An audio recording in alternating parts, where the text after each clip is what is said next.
ഇത് നമ്മൾ കാണുമ്പോൾ സിന്ധ് ക്രോസ് മാടാണ്. ഇത് പ്രസവിച്ചിട്ട് ഒരാഴ്ചയായി. കുട്ടി പശുക്കുട്ടിയാണ്. 18 ലിറ്റർ പാലുണ്ട്. 18 ലിറ്റർ പാലുണ്ട്. ഇതിപ്പോ കറക്കുമ്പോൾ, പ്രസവ ശേഷം കറക്കുമ്പോൾ 18 ലിറ്റർ പാലുണ്ട്. സിന്ധ് ക്രോസ് ആണ്. അതേപോലെ രണ്ടാമത്തെ പ്രസവമാണ്. മാടിന്റെ വലുപ്പോ അതേപോലെ മാടിന്റെ ശരീര അഴകോ കണ്ടിട്ട് നിങ്ങൾ മാട്ടിന്റെ പാല് വിലയിരുത്തണ്ട. 18 ലിറ്റർ പാല് കുറയാണ്ട് കിട്ടുന്നുണ്ട്. നല്ല അടിപൊളി പശുവാണ്. മടിച്ചിട്ടും കാര്യങ്ങളൊക്കെ കണ്ടതിനെ മനസ്സിലാവും പാൽ എത്ര കിട്ടുന്നുള്ളത്. അതെ, ഇപ്പൊ കാലത്ത് കറന്നു. ഇനി കറക്കുന്നത് വൈകുന്നേരം ഒരു 4 മണിക്ക് രണ്ടാമത്തെ കറവ് കറക്കും.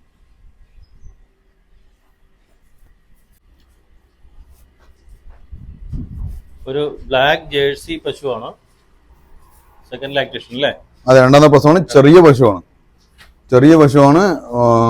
13 ലിറ്റർ പാല് കിട്ടുന്നുണ്ട്. 2 നേരം കൂടി 13 ലിറ്റർ പാല് കിട്ടുന്നുണ്ട്. ചെറിയ പശുവാണ്. നമ്മുടെ വീട്ടാവശ്യത്തിന് കൊണ്ടുപോവാ പശു. പ്രസവിച്ചിട്ട് ഇപ്പൊ ഒരു 2 ആഴ്ചയായി. ഇതാ കുട്ടി. ഇതൊക്കെ നമുക്കൊരു 50 രൂപയ്ക്കകത്തിട്ട് എടുത്ത് കൊടുക്കാൻ പറ്റുന്ന പശുക്കളാണ്. അതെ അതെ അതെ. പിന്നെ നല്ല പശുവാണ്. പശുവിന്റെ ശരീരമോ നീളമോ മറ്റേ വലുപ്പമോ കണ്ടിട്ട് പാല് കണക്കാക്കണ്ട. പാല് പറഞ്ഞ പാല് കുറയാതെ കിട്ടും. പിന്നെ ക്ലൈമറ്റിനനുസരിച്ച് 1 ലിറ്റർ കുറയാനോ 1 ലിറ്റർ 2 ലിറ്റർ കൂടാനോ ചാൻസ് ഉണ്ട്.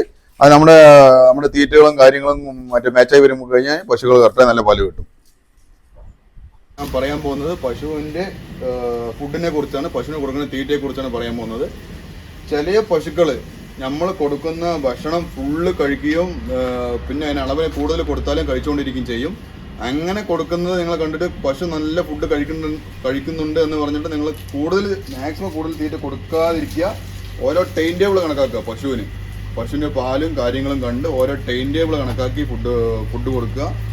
ഫുഡ് കൂടുതലായി കഴിഞ്ഞാൽ എന്താ പ്രശ്നം? ദഹനശേഷി പ്രശ്നം വരും, ഗ്യാസ് പ്രശ്നം വരും. ആ ഗ്യാസോ ദഹനശേഷിന്റെ പ്രശ്നം വന്നു കഴിഞ്ഞാൽ നിങ്ങൾക്ക് കിട്ടിക്കൊണ്ടിരുന്ന പാലിന്റെ അളവ് തീരെ കുറയും. ആ പാല് പിന്നെ കറക്റ്റായി വരണമെങ്കിൽ 2 മാസം 3 മാസം കൊടുക്കും. അതിന് ട്രീറ്റ്മെന്റ് കൊടുക്കേണ്ടി വരും. അതുകൊണ്ട് കൊടുക്കുന്ന ഫുഡ് കറക്റ്റായിട്ട് ഒരു ടൈം ടേബിൾ പ്രകാരം കറക്റ്റായിട്ടുള്ള ദഹനശേഷി കറക്റ്റാനുള്ള ഫുഡ് കൊടുക്കുക.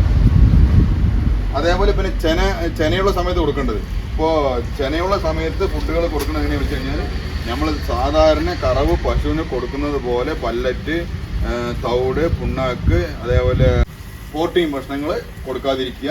ഒരു 7 മാസം കഴിഞ്ഞ് കഴിഞ്ഞാൽ നമ്മൾ പ്രോട്ടീൻ ഭക്ഷണം കൊടുക്കാതിരിക്കുക.